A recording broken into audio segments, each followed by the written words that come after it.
Baik, selamat malam. Assalamualaikum warahmatullahi wabarakatuh. Sebelum untuk melakukan presentasi pada kali ini, izinkan kami memperkenalkan diri masing-masing terlebih dahulu. Mungkin dari saya terlebih dahulu, nama saya Muhammad Agif Syatur Firasyan dengan NIM 11022000416. Dan saya Inyoman Ardika Triadi Mahardika dengan NIM 110220465. Oke, boleh dilanjut. Lalu yang pertama ada outline atau apa yang akan kita bahas di sini. Yang pertama itu ada pendahuluannya, lalu prinsip kerja PLTA, yang ketiga ada teknologi turbin dan cara kerjanya, yang keempat ada teknologi generator untuk pembangkit listrik tenaga air, lalu ada drive system tenaga air, ada analisis ekonomi dan studi kelayakan, lalu diakhiri dengan kesimpulan. Yang pertama ada pendahuluan. Hydropower plant atau pembangkit listrik tenaga air adalah pembangkit listrik yang memanfaatkan air dengan mengubahnya dari energi potensial dan menjadi energi kinetik air. Dalam PLTA skala besar, arus dari air digunakan untuk memutar turbin yang menjadi generator. Sebuah bendungan diperlukan untuk menampung air pada sebuah waduk, danau, dan sungai untuk digunakan lebih lanjut. Air yang ditampung juga dapat berguna untuk irigasi, industri, dan keperluan domestik. Lalu ada prinsip kerjanya. Jadi seperti yang ada di gambar, air tuh dari waduk dulu turun ke pipa pesat atau penstock dengan bantuan gaya gravitasi. Saat air mengenai turbin, maka energi potensial akan berubah jadi energi kinetik dan mampu memutar turbin yang menghasilkan energi mekanik. Nah, energi mekanik dari turbin ini akan menggerakkan generator dan dikonversi oleh generator menjadi energi listrik. Kemudian arus listrik yang melewati power supply atau powerhouse akan dialirkan ke konsumen melalui jalur transmisi atau kabel-kabel yang saling terhubung. Kabel-kabel penyalur daya listrik tersebut melalui sutet dan juga tiang-tiang listrik hingga sampai ke konsumen dan dapat digunakan sehari-hari.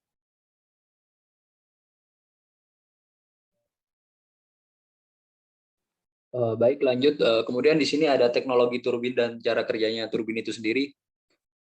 Di sini yang pertama, turbin yang digunakan itu merupakan alat yang disusun yang terdiri dari beberapa peralatan supply yang sudah ditentuin masing-masing seperti sudu, pipa pesat, rumah turbin, katup utama, pipa lepas, alat pengaman, poros, bantalan, dan distributor listrik lainnya.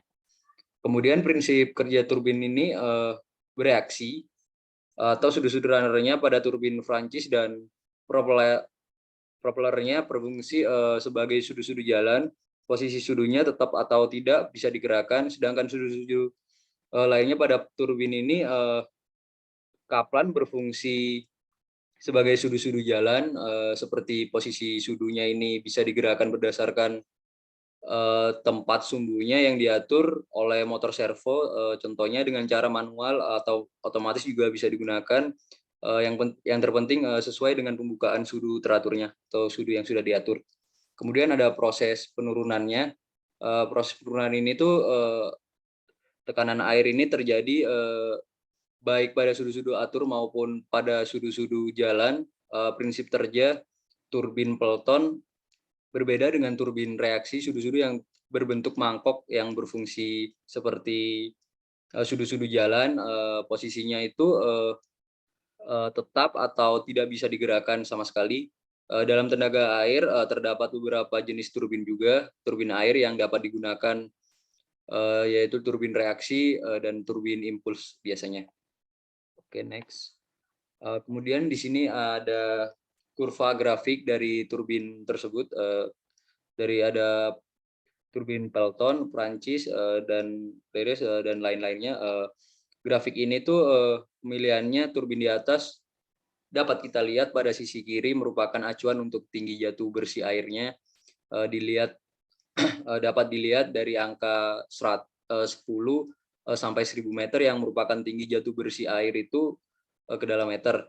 Pada sisi bawah terdapat output daya turbin, dapat dilihat terdapat angka 2 sampai 200 dalam megawatt yang merupakan output daya dari turbin. penentuan kecepatan spesifik merupakan kecepatan turbin model, turbin dengan bentuk sama tetapi skalanya berlainan. Next. Kemudian di sini ada contoh-contoh persamaan dari turbin-turbin sebelumnya yang sudah dijelaskan dan dipaparkan. Di sini ada turbin Pelton 12 kurang dari sama dengan NS dan lebih dari sama dengan 23 atau di antara 12 dan 23. Kemudian ada turbin Prancis NS itu 20.000 per H plus 20 ditambah 30. Kemudian ada turbin aliran diagonal NS 20.000 per H plus 20 ditambah 40. Kemudian ada turbin baling-baling NS sama dengan 20.000 dibagi H plus 20 ditambah 50. Dengan keterangan NS itu kecepatan spesifiknya atau metriknya dengan H tinggi jatuh bersih dalam meter. Kemudian ada P atau daya keluaran turbinnya dalam kilowatt. Dengan yang lainnya tuh dengan keterangan di 0 tuh DO tuh diameter runner, kemudian ada DS diameter outlet, dan VOE itu ada koefisien kecepatan masuk dalam meter per second. Kemudian ada VOS koefisien kecepatan keluar dalam meter per second. Kemudian ada N itu spesifik turbinnya, dan G percepatan gravitasinya, dan H itu tinggi jatuh bersihnya. Kemudian di sini ada teknologi generator untuk pembangkit listrik tenaga airnya. Untuk keterangannya itu generator listrik ini sebuah alat yang memproduksi energi listrik dari sumber energi mekanis. Generator ini terdiri dari dua bagian utama, yaitu rotor dan stator. Kemudian lanjut, generator yang terdapat pada hydropower plant ini menggunakan generator rotor. Nah, kenapa? Karena generator ini sudah jadi standar dari generator pada umumnya dan sederhana dan untuk digunakan dalam sehari-hari juga dengan menghasilkan daya yang konstan atau rata-rata pada jangkauan frekuensi 50 Hz dan memiliki 4 kutub dengan putaran sekitar 1.500 RPM. Next. Kemudian tak lupa juga untuk generator juga menggunakan drive system tenaga airnya juga. Di sini ada direct drive, digunakan jika putaran turbin sesuai dengan putaran yang dipersyaratkan generator. Sistem ini sedikit membutuhkan pemeliharaan, efisiensinya tinggi dan biayanya rendah. Kemudian ada belt dan pulley. Kedua benda ini pada umumnya digunakan pada sistem mikrohidro dalam artian pada skala luas atau big scale-nya juga digunakan pada pembangkit listrik tenaga air, dan pada sistem ini tersedia luas di pasaran juga. Kemudian ada gearbox-nya, tipe ini sesuai untuk sistem pembangkit yang besar. Kekurangan sistem ini adalah pemeliharaan dan biayanya tinggi dan membutuhkan pelurusan atau alignment yang akurat. Next, oke. Di sini juga ada penggunaan controllernya pada drive systemnya. Nah, turbin dari mesin diesel atau bensin yaitu putarannya akan bervariasi. Sesuai dengan beban yang diberikan, variasi putaran ini akan sangat mempengaruhi frekuensi dan tegangan output generator yang seharusnya dijaga konstan. Oke, next. Oke, boleh dilanjut.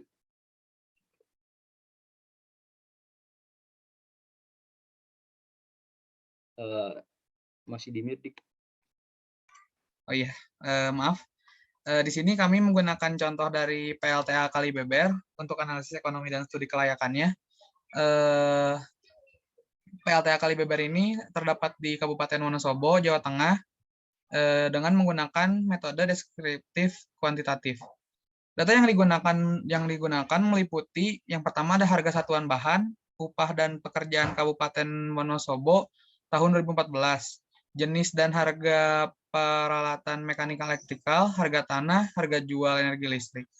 Data desain bangunan pembangkit dan data produksi energi listrik per tahun perencanaan PLTA Kalibeber mengacu pada perencanaan pembangunan pembangkit PLTA Kalibeber. Kelayakan investasi pembangunan PLTA Kalibeber dianalisis berdasarkan parameter nilai sekarang, atau nilai sekarang bersih atau NPV, nilai rasio biaya dan manfaat BCR, lalu tingkat pengembalian internal IRR, dan yang terakhir ada analisis titik impas dan analisis sensitivitas. Yang pertama ada biaya investasi. Jadi rekapitulasi biaya investasi pembangunan PLTA Kalibeber itu sebagai berikut. Yang pertama ada pekerjaan sipil, biayanya itu 33.347.031.000.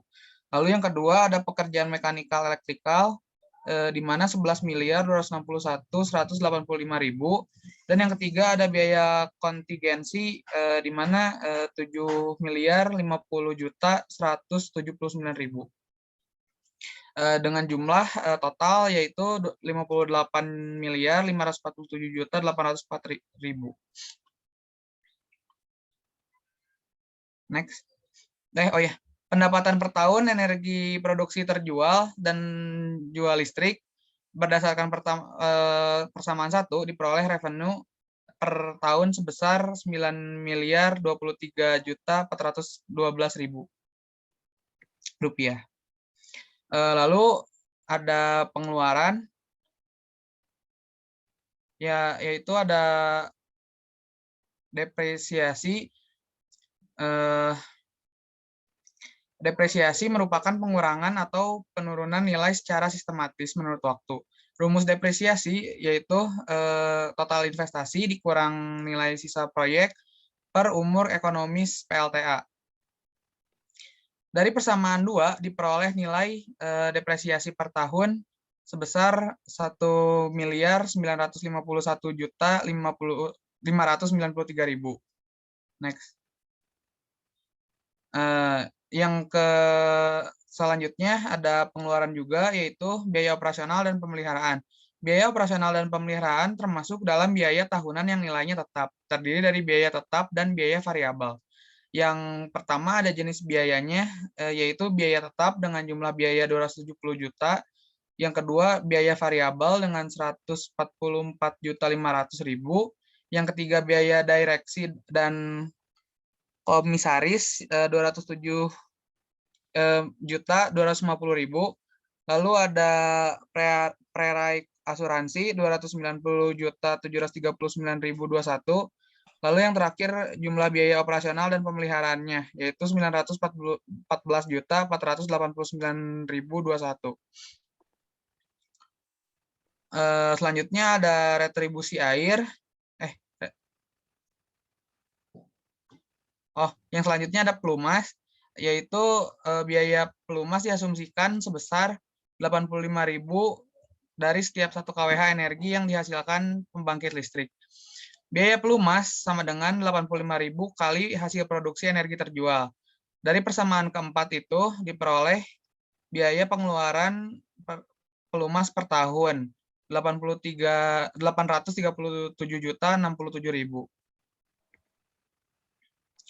Lalu ada retribusi air. Biaya retribusi air adalah biaya yang dibayarkan kepada pemerintah setempat setiap tahun sebagai biaya pengganti pengelolaan dan pemanfaatan sumber daya air daerah. Rumusnya adalah biaya retribusi sama dengan 25.000, kita asumsikan 25.000 rupiah per kilowatt per jam kali hasil produksi energi terjual. Dari persamaan tersebut diperoleh pengeluaran biaya retribusi air per tahun sebesar 256.347.000. Lalu yang terakhir ada pajak. Pajak sebesar 30% dibeberkan kepada pendapatan hasil penjualan energi listrik. Dikurangi biaya pengeluaran tahunan pada kondisi present value. Pajak 30% kali present value pendapatan kena pajak. Dari persamaan 5 didapatkan besarnya pajak per tahun 1.519.174.000. Di sini ada diagram aliran pajaknya. Jadi intinya besar manfaat tahunan yang diperoleh merupakan pendapatan hasil penjualan energi listrik dikurangi pajak. Pendapatan pajak sama dengan pendapatan hasil penjualan energi listrik dikurang pengeluaran dikali F per P kali 15 kali 1. dikurangi pajak. Berdasarkan persamaan 6, manfaat yang diperoleh setiap tahun selama 30 tahun adalah 3.544.740.000. Lalu ada penilaian kelayakan investasi, analisis ekonomi untuk menentukan kelayakan investasi proyek, pembangunan PLTA Kalibabar menggunakan 4 alternatif kondisi manfaat. Ya, yang pertama ada alternatif 1, yaitu perolehan nilai manfaat tahunan seragam selama 30 tahun. Yang kedua ada perolehan nilai manfaat tahunan seragam selama 15 tahun pertama, dan terdapat kenaikan nilai manfaat sebesar 1,5% selama 15 tahun kedua. Yang ketiga ada alternatif 3, yaitu perolehan nilai manfaat tahunan seragam selama 15 tahun pertama, dan terdapat kenaikan nilai bunga sebesar 16% selama 15 tahun kedua. Lalu yang terakhir ada pemberian subsidi oleh pemerintah jika pembangunan PLTA Kalibeber tidak layak secara ekonomi. Yang selanjutnya ada net present value atau nilai sekarang bersih, yaitu NPV diperoleh dengan cara present value dikurang present value biaya dikalikan dengan faktor pemajemukan bunga 15%. Nilai net present value dihitung pada posisi akhir tahun konstruksi, yakni 2016. Rumusnya NPV B total kali P per A I sama N min P2 kali tambah P1 F per P IN plus A kali PAIN. Lalu selanjutnya ada benefit cost ratio atau rasio biaya dan manfaat. Ini diperoleh dari hasil bagi manfaat dan biaya pada kondisi present value. Rumusnya adalah BCR atau benefit cost ratio sama dengan present value manfaat per present value biaya. Lalu selanjutnya ada tingkat pengembalian internal atau internal rate of return untuk menentukan tingkat bunga yang dicapai berdasarkan suku bunga komersial. Suku bunga yang ditentukan adalah sebesar 15%. Kembali lagi ke penilaian kelayakan investasi, setelah dilakukan semua alternatif tadi, pada alternatif keempat dihitung besarnya nilai subsidi yang dimasukkan untuk mencapai titik impas.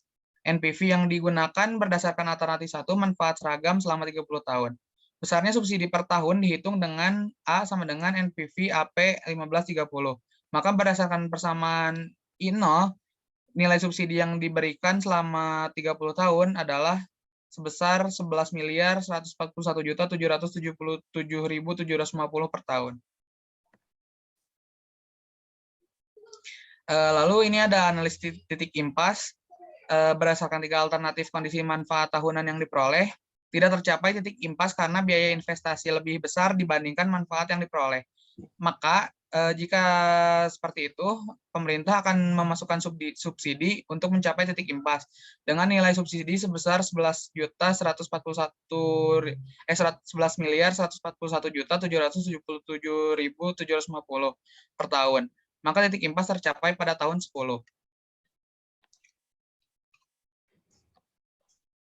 Baik, mungkin dari presentasi kali ini dapat saya simpulkan pada pembangunan pembangkit listrik ini tenaga air dengan menerapkan sistem hydropower plant dapat menyokong kebutuhan listrik yang pastinya di Indonesia dengan berdasarkan negara maritim juga yang tentunya memiliki potensi sangat besar untuk memanfaatkan energi air atau air laut sebagai sumber listrik dari pembangkit ini.